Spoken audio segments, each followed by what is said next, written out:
ઘણી બધી જગ્યાએ નિરંજન વસાવાના માણસો કે ચૈતરભાઈ ધારાસભ્ય સાથે જોડાયેલા લોકો આ દારૂનો ધંધો કરે છે. આમ તો કહેવાય છે કે 5 પેટી હતી, પણ પોલીસમાંથી જ કેટલાક લોકોએ એ વિસ્તારનો જે પોલીસ કે જમાદાર છે એમને બાતમી આપી દીધી કે તમારા રેડ પડશે, એટલે 5 પેટી એમને સગે વગે કરી દીધી.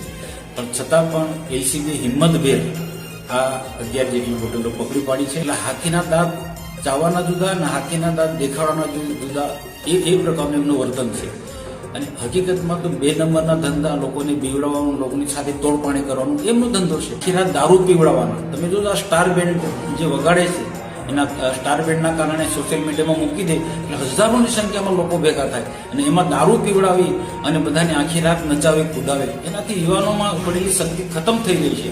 એટલે આ લોકોના દારૂ વેચવાના અને લોકોને પીવડાવવાના આ જ ધંધા છે. એટલે આમ આદમી પાર્ટીના નેતાઓ બધા જ, એમાં ચૈતર વસાવા હોય કે પછી નિરંજન વસાવા હોય કે દેવા વસાવા હોય, એ હંમેશા ડરાવવાના, ધમકાવવાના, લોકોને મુશ્કેલીની જ વાતો કરે છે.